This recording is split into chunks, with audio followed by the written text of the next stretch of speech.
It's a beautiful Tuesday. I'm wearing shorts that should have been retired in '09, and I'm watching a full-grown police officer scratch his head in front of a structure that technically is a 2-foot fence with a 10-foot bush attached to it. This is not how I pictured my Saturday morning. I pictured mimosas. But here we are. It's the HOA's fault. It's always the HOA's fault. Specifically, it's the fault of Brenda from Unit 4B, the self-appointed queen of conformity and president of the Maplewood Estates Homeowners Association, who just issued my 5th violation notice. The first 4 were about the 6-foot wooden fence. This one, the 5th, is about the 6-inch gap between the new compliant 2-foot fence and the compliant 10-foot hedge. Apparently, I'm creating an unsafe wildlife corridor. A squirrel highway, if you will. I swear, if I ever meet the person who invented the concept of the Homeowners Association, I'm going to need a strong lawyer and an even stronger alibi. Let me back up. This whole mess, this saga of shrubs and passive-aggressive lumber, started 9 months ago, all because I wanted to drink my coffee without seeing Brenda's prize-winning gnome collection. My house, a perfectly average 2-story, 3-bedroom disaster zone, sits smack in the middle of Maplewood Estates, a place where individuality comes to die a slow, beige death. I bought the place for the great schools and the reasonable commute, naively ignoring the 100-page CCNRs, covenants, conditions, and restrictions. Who reads those things? Lawyers and psychopaths, that's who. And Brenda is both, I suspect. The original problem? Privacy. Or the utter lack thereof. My backyard faces directly onto the community pool, which, on any given summer afternoon, looks like a blender full of screaming toddlers and poorly applied sunscreen. But worse than the noise was the sightline. Brenda's house sits just across the lane, and her patio is a shrine to garden kitsch, dominated by a trio of gnomes that look perpetually disappointed in my life choices. I needed an opaque barrier, and I needed it yesterday. So I did what any reasonable American homeowner does. I decided to build a nice, sturdy, 6-foot privacy fence.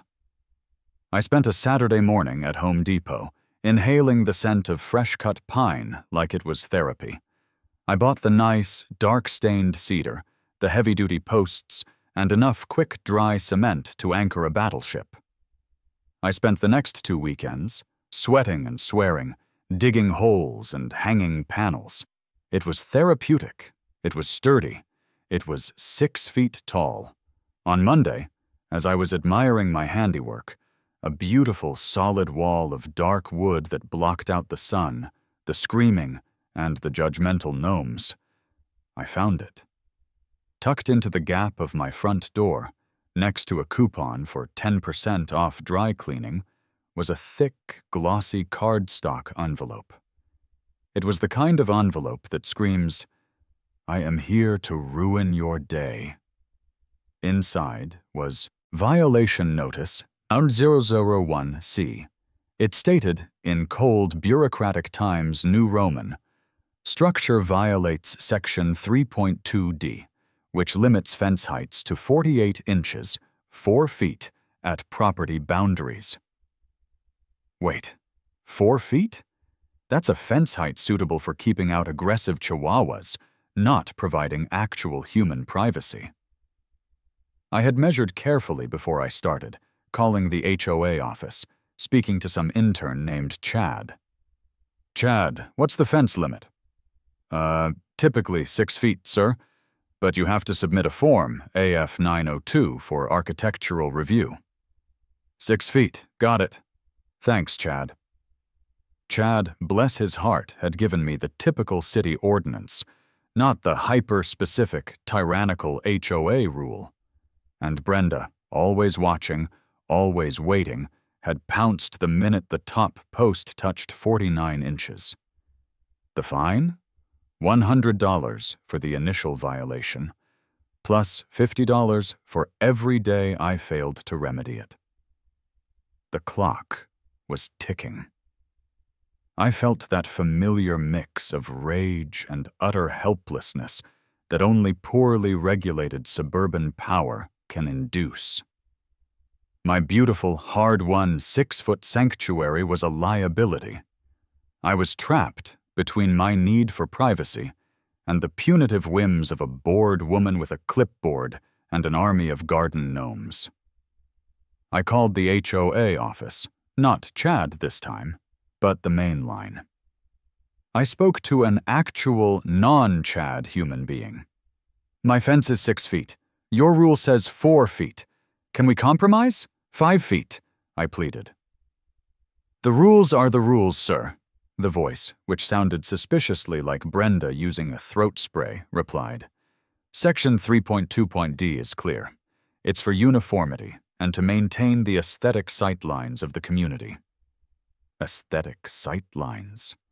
The only aesthetic sightline I had was the sightline into Brenda's sun-faded floral patio cushion collection. I hung up, defeated, and went out back to stare at my magnificent 6-foot cedar wall. It had cost me time, money, and a lot of sunburn. And now I had to chop 2 feet off of it. The thought of dismembering my own project felt like a personal betrayal. But that rage, that deep, satisfying feeling of bureaucratic injustice, it didn't dissipate. It simmered. It crystallized. I needed my privacy, and I needed to rub Brenda's nose in her own bylaws. I didn't just want to be compliant. I wanted to be aggressively compliant. I needed a way to block the view, stick strictly to the 48-inch fence rule, and cause Brenda's monocle to fog up with pure, distilled frustration. I started reviewing the CC&Rs with a lawyer's eye, looking for the weaknesses. I went from wanting a fence to wanting revenge, and that, my friends, is a much more motivating project. The 6-foot shame had to come down, but something better, something infinitely more passive-aggressive, was going up. I was about to teach Maplewood Estates a lesson in reading the fine print, and it was going to involve a lot of dirt. Maplewood Estates isn't a neighborhood. It's a theme park dedicated to the concept of vanilla. The houses are all variations on 4 basic blueprints: the willow, the oak, the pine, and the financially troubled sycamore. The palette is strictly regulated: 4 shades of beige, 3 shades of gray, and 1 offensively bright white for the trim, which Brenda mandates be repainted every 2 years. My kingdom of conformity was designed for one thing: surveillance. The streets are wide, the lawns are perpetually manicured, mine less so, which is another recurring fine, and the yards are open. There are no hedges, no winding paths, and certainly no 6-foot barriers against the prying eyes of the community. Everything is visible, accountable, and subject to Brenda's quarterly inspection tour. The HOA fees were astronomical, mostly, I suspect, to pay for Brenda's salary, her endless supply of clipboards, and the highly efficient drone they occasionally flew over the backyards. I swear, one time I left a garden hose coiled incorrectly, and I got a citation before the water had even evaporated. They were fast. They were ruthless. They were the Ministry of Exterior Aesthetics. When I moved in, my realtor, a man whose smile was as fake as the plastic shutters on the houses, told me, "The HOA is great. It maintains property values." What he meant was, the HOA prevents you from having any fun, which makes your house easier to sell to the next unsuspecting family. But the backyard, that was the real issue. My house was the oak model, and the backyard was a postage stamp bordered by a flimsy, HOA-approved 4-foot chain-link fence. That's why I hadn't even bothered to submit the AF 902 form for the cedar fence. I saw the cheap chain link, assumed I was doing them a favor by replacing it with quality wood, and figured 6 feet was the absolute standard for privacy. My bad.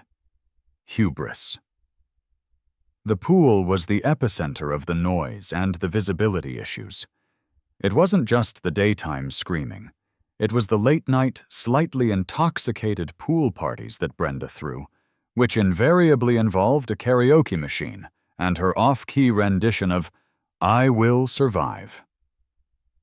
A 6-foot fence would have saved me from both the sight of the gnomes and the sound of Brenda's questionable singing voice. The day I got the 4th notice, a final, threatening letter from the HOA's actual lawyer, a terrifying-sounding firm called Dewey, Cheatham and Howe, I kid you not, I knew the 6-foot fence was toast. I walked out to the garage, pulled out my reciprocating saw, and with a heavy heart, began the terrible process of amputating 2 feet from the top of every single cedar panel. The wood cried out as the blade bit through. I felt like a medieval torturer, dismantling my own creation. The 2-foot sections fell onto the perfectly manicured lawn, a monument to my compliance. The job was done. My fence now met the 48-inch requirement. It looked like a kindergarten playground border. I went inside, poured a strong drink, and sat on my couch. My backyard was now fully exposed. I could see everything. Brenda's patio, the disappointed gnomes, and the endless stream of beige cars driving past. My privacy was gone. But as I sat there, stewing, I picked up the thick CCNR's booklet, the one I had initially tossed into the junk mail pile. I started reading it, not just section 3.2D, but the whole damn thing. I read about mailboxes, paint colors, acceptable window treatments, the precise species of ornamental grass allowed, and, critically, the difference between a fence and a hedge. I realized something profound and beautiful. The bylaws were written by lawyers who had assumed everyone was stupid. They were meticulously specific about fences, 48-inch height limit, specific material requirements, but were hilariously vague about plants. Section 4.1 A. Landscaping and natural barriers simply stated, homeowners may plant living foliage at their property line provided the species is approved by the Architectural Review Committee, RC. It mentioned nothing about height. Nothing. The RC had a list of approved species, and that list included several varieties of fast-growing, evergreen shrubs known to reach heights of 10, 12, or even 15 feet. My mind started working. I couldn't have a 6-foot fence, but I could have a 2-foot fence, which was compliant, and immediately behind it a 10-foot hedge, which was also compliant because it was a living foliage barrier and not a fence. The 2-foot fence would technically be the property line marker, and the hedge would be the privacy screen. It was beautiful. It was legal. It was the most passive-aggressive act of suburban defiance ever conceived. Brenda wouldn't know what hit her until she was staring at a wall of technically legal greenery. The game was on. The original sin wasn't building the 6-foot fence. The original sin was believing that common sense had a place in Maplewood Estates. Let's talk about the original notices. They weren't emails. They weren't phone calls. They were these ridiculously formal, heavy bond paper documents, folded with military precision and hand-delivered by Brenda, who always timed her drop-offs for maximum embarrassment. I once saw her slip one into my mailbox while wearing white gardening gloves, as if my mailbox was contaminated. Notice number 002 was the worst. I still have it taped up in my garage as a trophy. It read, "Failure to comply with violation. Notice? C. The offending structure remains at an unapproved height of 6 feet, 3 inches. This height constitutes a substantial and material deviation from Section 3.2.d and is a clear infringement upon the community's visual integrity. A $50 per diem fine is now active, effective immediately. 3 inches. 3 ridiculous inches were costing me $50 a day. That level of pettiness is truly awe-inspiring. I imagined Brenda out there with a laser level and a caliper, confirming the exact millimeter of my transgression. I tried the diplomatic route first, which, looking back, was my biggest mistake. I actually requested a formal hearing with the Architectural Review Committee, ARC. The meeting was held in the poorly lit, stale-smelling community clubhouse. The RC consisted of Brenda, president, Gary, treasurer who looked terrified, and Carol, secretary who just kept knitting. I walked in with my receipts, my property survey, and a freshly baked batch of cookies. A desperate, pathetic attempt at bribery. "Thank you for coming, Mr. Jensen," Brenda said, her voice dripping with the kind of false sincerity usually reserved for telemarketers. She didn't touch the cookies. "It's John, Brenda. Look, I'm happy to conform to the spirit of the rule. But 48 inches? That's not a privacy fence. I have a genuine need for a visual barrier, especially facing the community pool area." I pointed to the aerial photo I'd printed, which clearly showed Brenda's backyard gnomes. I didn't mention the gnomes, of course. Brenda adjusted her glasses, the motion conveying 7 years of administrative authority. "Mr. Jensen, Section 3.2d is not about your personal needs. It is about the collective integrity of Maplewood Estates. If we allow one homeowner to violate the height restriction, what's next? A 7-foot fence? An 8-foot fence? This is a slippery slope, Mr. Jensen. We must be firm." Gary mumbled. "Maybe we could just, give him a waiver?" Carol knitted faster. Brenda gave Gary a look that could curdle milk. "Gary, we are a community of laws, not suggestions." I tried to argue that a 6-foot fence was common practice in every non-HOA neighborhood in the county. I argued that my fence was better built and better maintained than the shabby chain link. I argued that I had spoken to Chad, the poor, misinformed intern. "Chad is a volunteer who answers phones, Mr. Jensen. He does not set policy.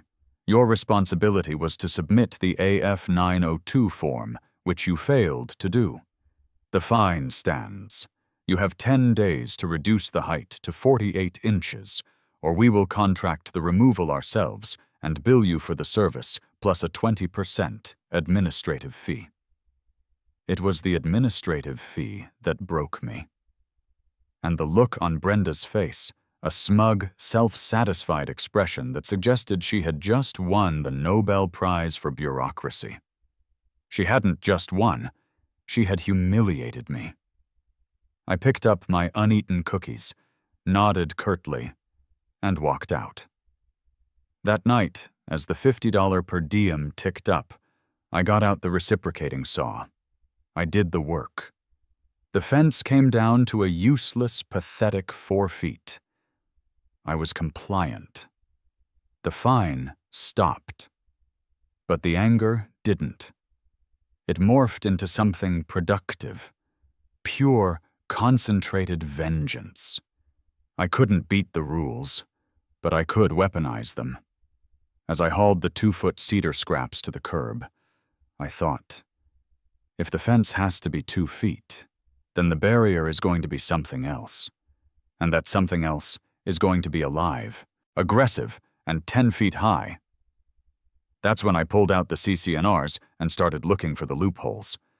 My eyes landed on the glorious vagueness of Section 4.1a. The 6-foot fence was the mistake. The 2-foot fence with the towering, aggressive, legal hedge was the masterpiece. The stage was set for the Great Green Defiance. Brenda had asked for war. She was getting a botany lesson. The discovery of Section 4.1. A, the one that defined living foliage without specifying a height limit, was my legislative equivalent of finding the Death Star plans. It was perfect. The HOA was obsessed with structures, but they treated plants like a benign afterthought. Their approved list of shrubs was just as negligent. It included emerald green arbor vitae, which, in the right conditions, grows faster than a teenager's metabolism and can top out at 15 feet. Approved species. No height limit. Checkmate, Brenda. My master plan was simple, brilliant, and deeply insulting. I would rebuild a new 2-foot fence exactly on the property line, just to be extra compliant, and 12 inches inside of that, I would plant a dense, 10-foot-tall wall of emerald green arborvitae. The fence would satisfy Section 3.2.d, and the hedge would satisfy Section 4.1a, and more importantly, my need for total gnome-free solitude. But I needed help. I couldn't build this spite project alone. I needed a contractor who understood the mission, the humor, and the sheer pettiness of the endeavor. My first call was to Fence Guy Frank. Frank was old school, gruff, and worked exclusively in wood.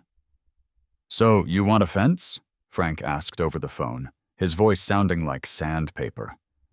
"Yes, Frank, but hear me out. It has to be exactly 2 feet high. That's 24 inches on the dot.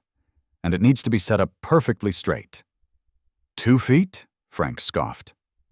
"Kid, 2 feet is for keeping rabbits out of the lettuce. You want a privacy fence, you go 6 feet. I know, Frank, but my HOA hates me. The 2-foot fence is just for compliance. Immediately behind it, I'm planting 10-foot hedges. I need the fence to be the legal boundary marker." Frank was silent for a long moment. I could hear him chewing something crunchy. "Let me get this straight. You want me to build a useless 2-foot ornamental fence so you can plant a giant wall of pine behind it to spite your neighbors?" "Precisely, Frank. It's a matter of principle. And bylaws." "Nah, kid, too much hassle. The HOA will sue me for being an accessory to pettiness. My insurance doesn't cover spite. Call a landscaper." Frank hung up. Contractor No. 1, the skeptic. Failure. This setback only fueled my resolve. I switched tactics. I needed someone who dealt with the dirt and the legal gray area of horticulture. I found Green Thumb George in a local ad.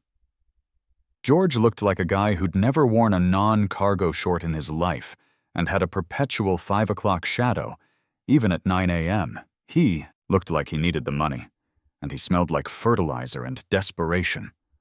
Perfect. George showed up the next day. He stood in my backyard, surveying the sad 4-foot amputated fence. "So, the job," I began, pointing to the property line. "I need you to come in, remove all the cedar fence, and replace it with a brand new, officially compliant 24-inch vinyl fence.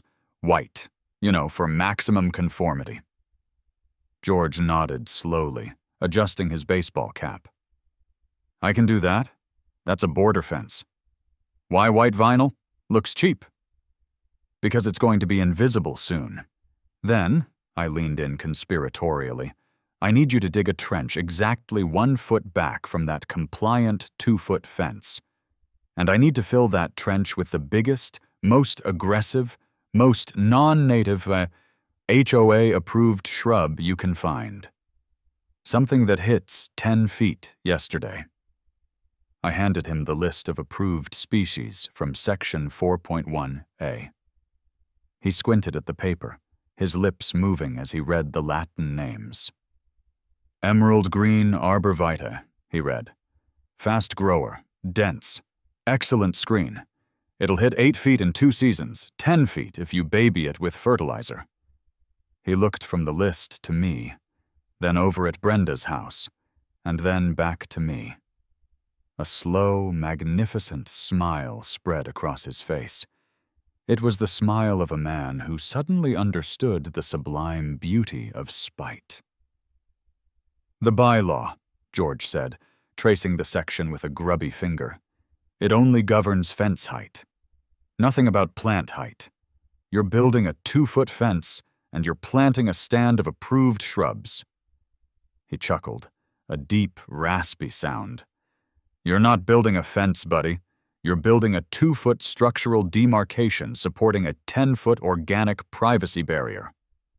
George, you are a genius, I said. Can you do it? Can I? George looked ecstatic. This is the most beautiful thing I've heard all year. I'm tired of planting ornamental cabbages for rich people. I will source the tallest arborvitae I can find. We'll call this the Brenda Barrier. But this kind of righteous vengeance isn't cheap, friend. You're paying for the technicality. I agreed to George's inflated price. It was worth every penny. I had found my partner in architectural horticultural crime. The plan was locked. The materials were ordered. The revenge was now in the supply chain. I felt a lightness I hadn't felt since I first moved into Maplewood. The joy of fighting bureaucracy with bureaucracy is truly a unique sensation. Let the planting begin. George was a man of his word and a surprising theatrical flair. He didn't just show up to install the hedge. He arrived with a crew that looked like they'd just driven straight out of a Mad Max movie, only instead of leather, they were wearing neon yellow safety vests and carrying shovels.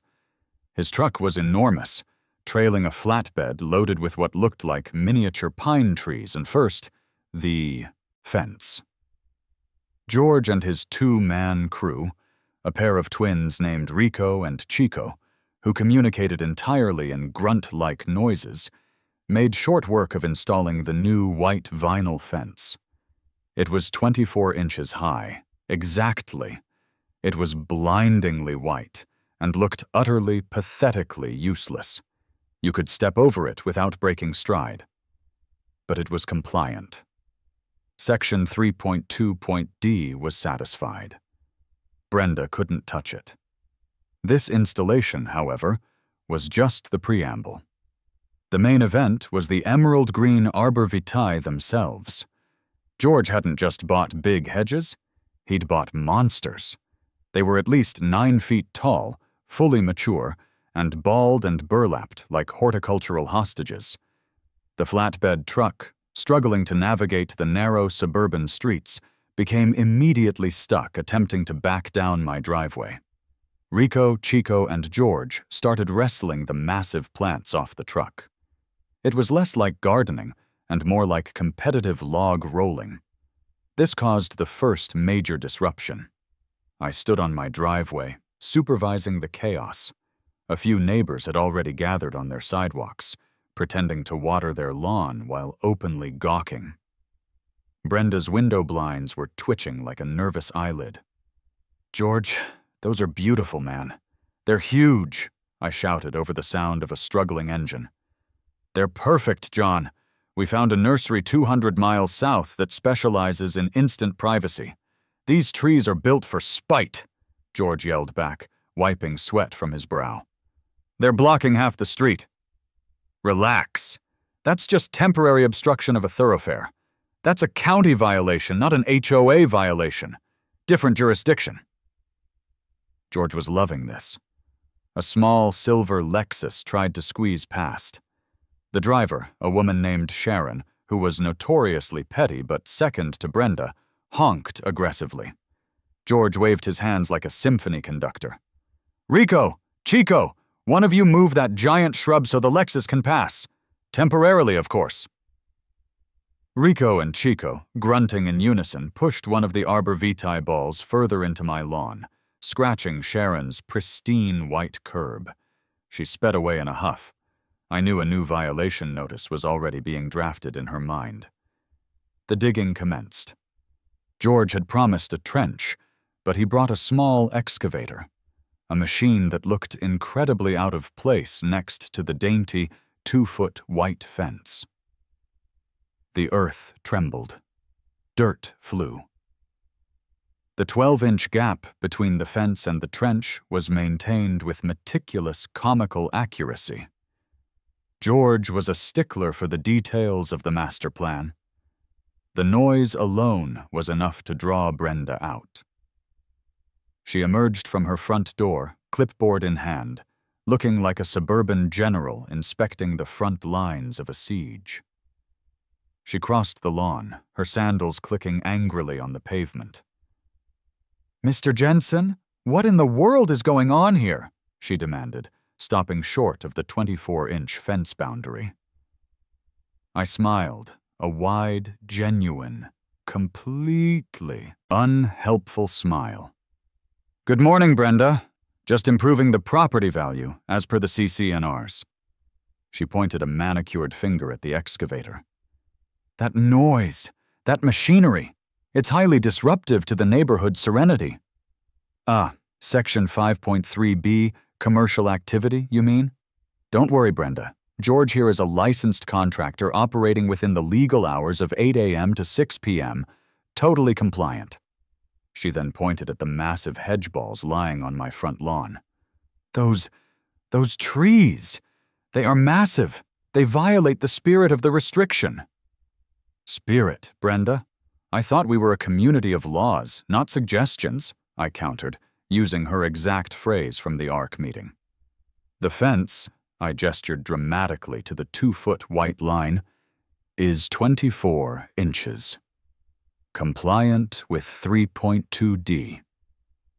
The arbor vitae are listed as an approved species in 4.1.a, and 4.1a is silent on maximum height for living foliage. We're in perfect technical compliance, Brenda." Her face turned a shade of puce that perfectly matched the trim on her lawn flamingo. She looked like she was choking on a bylaw. "The sheer size is unacceptable. They are blocking sightlines. This is highly irregular. I will call the board immediately," she shrieked, whipping out her phone. George, standing tall and proud, placed a hand on one of the huge arbor vitae balls. "Ma'am, these are approved living privacy screens. They filter carbon dioxide, they provide shade, and they will block out the sun-faded floral patio cushions of anyone standing in this exact spot. We call that maximum ecological utility." Brenda sputtered, "This is an act of defiance." "No, Brenda," I corrected sweetly. "It's an act of literal adherence to your poorly written rule book." She retreated, defeated but furious, back into her house.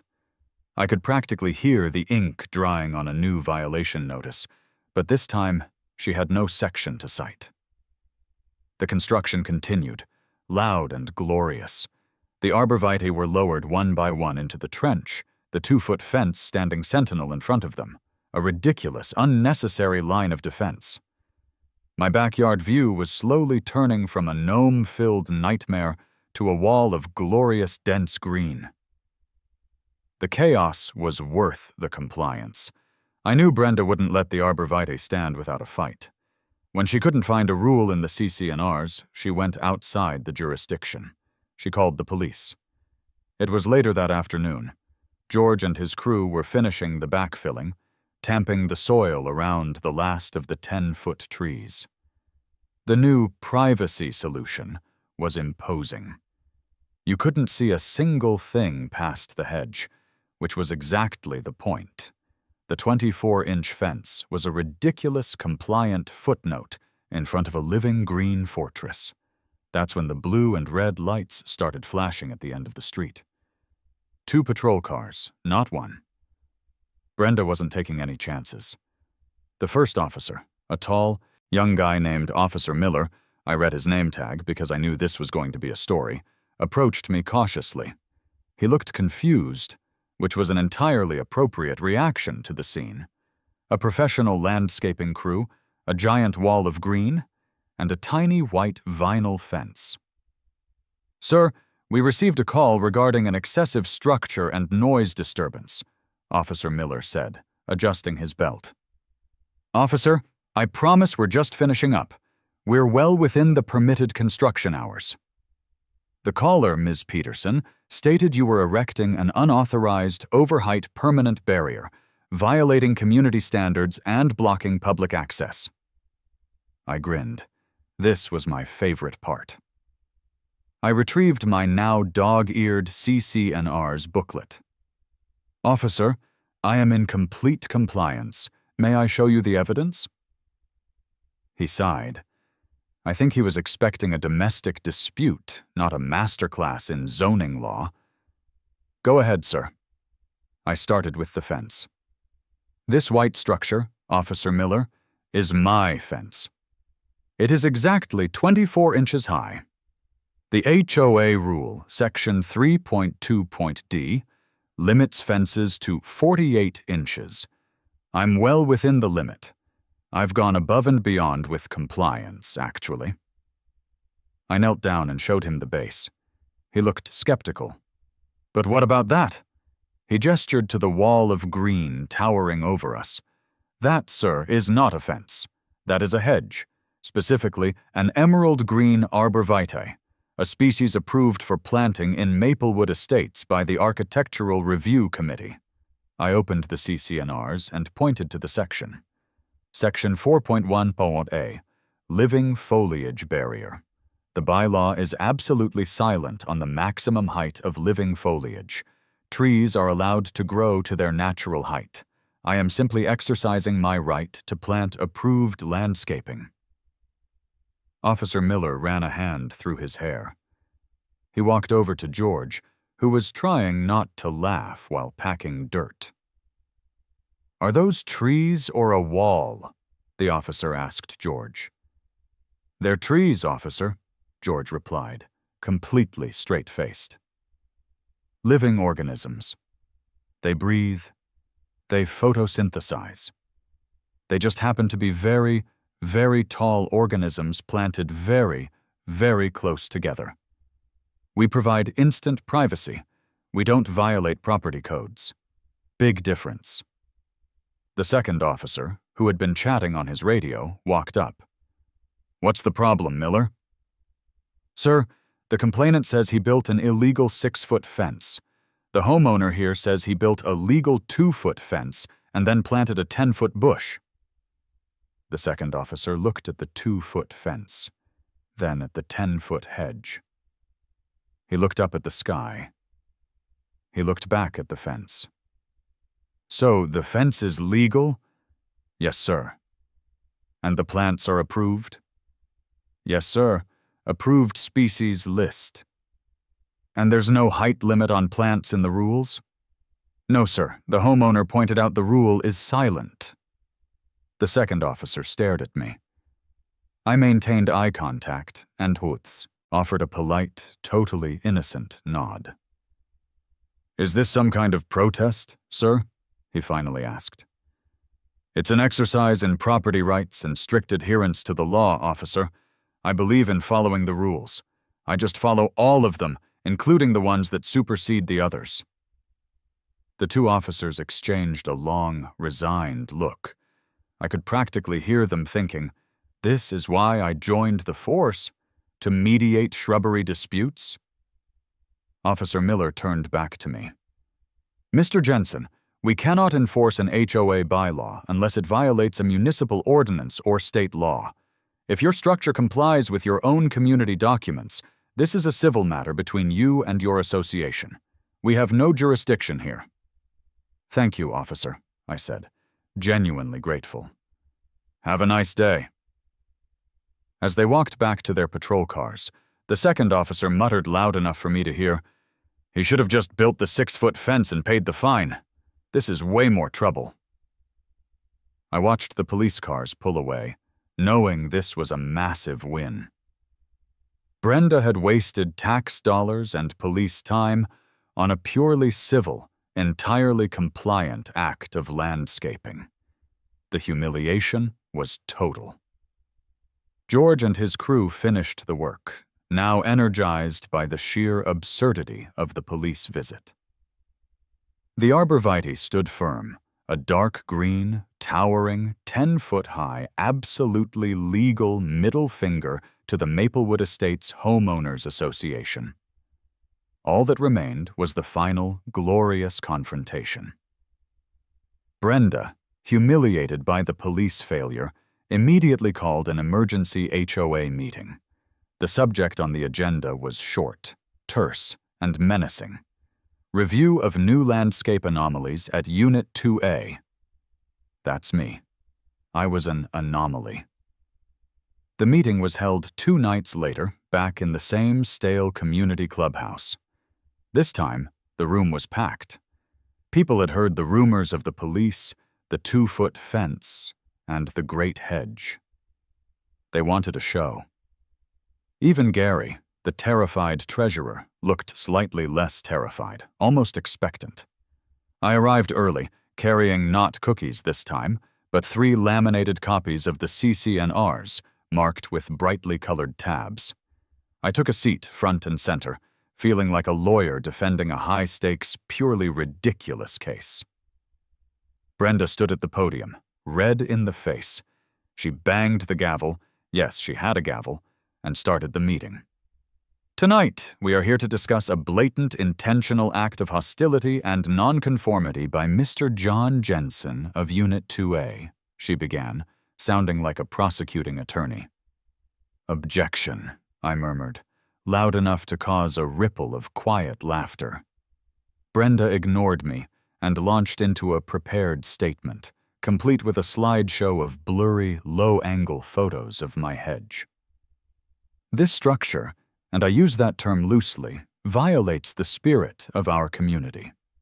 It is visually intrusive, it causes excessive shading for the properties next to it, and it clearly attempts to circumvent the 48-inch fence rule intended to promote open sightlines. The hedge is 10 feet tall, members, she declared dramatically. 10 feet! It's an affront to the collective aesthetic. Then it was my turn. I waited for her to finish and raised my hand politely. She couldn't ignore me in front of 50 neighbors. Mr. Jensen, you have 3 minutes. I walked to the front, placed my laminated CC&Rs on the podium, and addressed the room. Not Brenda. Good evening, everyone. My name is John Jensen, and I am a rule follower. A few people snickered. Brenda here claims my new privacy barrier is an affront. I disagree. I call it meticulous adherence to the letter of the law. Let's review the actual legal documents we all signed. I opened my copy to the famous sections. First, the original offense, my 6-foot wooden fence. I admit it. It violated Section 3.2d, which states, all perimeter fences shall not exceed 48 inches in height. I paid the fine, and I reduced the fence to 48 inches, 4 feet. But wait, I went further. I removed the wooden fence entirely and replaced it with a brand new, snow-white, 24-inch vinyl fence. I held up a laminated photo of the tiny white fence. This is the fence. It complies perfectly. Brenda, is this fence compliant? Brenda gritted her teeth. The fence is compliant. Thank you. Now, let's talk about the hedge. This, folks, is not a fence. It is a living foliage barrier, covered under Section 4.1a, which states that a homeowner may plant a barrier provided the species is approved by the ARC. And look here. I held up my second laminated sheet, listing the approved species. Emerald green arborvitae, right here, near the bottom of the list. Approved. Brenda, is this species approved? She looked physically ill. Yes, it is approved. Great. Now, everyone, here's the kicker. I challenge anyone, including our esteemed president, to find the clause in the CC&Rs that specifies a maximum height for a tree or an approved shrub. Go ahead. I'll wait. Silence. I slowly flipped through the pages. It doesn't exist. Why? Because the lawyers who wrote this thought the only thing we'd fight over was paint color and fences. They missed the tree height. I looked directly at Brenda. You spent 9 months enforcing the fence rule with the tenacity of a starving hawk. You levied $50 per diem fines. You called the police, all because I wanted privacy in my own backyard. Well, Brenda, I gave you your compliance. I gave you the 2-foot fence, and because you forced me to adhere to the letter, I found the paragraph that allows me to block out your gnomes and your terrible karaoke with an approved 10-foot-tall living wall of green. A few people started applauding softly. Gary actually pumped his fist. The victory was palpable. Brenda banged the gavel furiously. "We will amend the bylaws," she shouted. "By all means, amend away, Brenda," I said, walking back to my seat, holding the Hedge photo like a trophy. "But until that 2/3 majority vote passes, which will take months, my Hedge is a legally protected, growing, breathing act of horticultural compliance." The meeting ended in chaos. Brenda immediately moved to adjourn, but not before I heard several neighbors whispering things like, "Brilliant," and "I'm calling Green Thumb George tomorrow." The Arbor Day Showdown was my official retirement from HOA warfare. I had won. Not by fighting the rules, but by exploiting them so thoroughly that the entire system choked on its own bureaucracy. The Hedge stands today, a magnificent, dense wall of green. It's truly beautiful, and more importantly, it's silent and opaque. I spend my weekends now lounging in my backyard, utterly invisible to the world. I haven't seen the judgmental gnomes in months. When the wind blows, the gentle rustle of the arbor vitae is infinitely more pleasant than Brenda's strained high notes. The greatest victory wasn't my own privacy, it was the ripple effect. Within a month, 3 other houses on my street started calling George. They weren't building hedges for spite. They were building them for the simple, radical concept of privacy, something the HOA had strictly denied them for years. The most satisfying interaction came from old Mrs. Henderson, a quiet woman who lived 2 doors down. She stopped me one day while I was getting the mail. "John," she whispered, pulling me close. "I just wanted to thank you.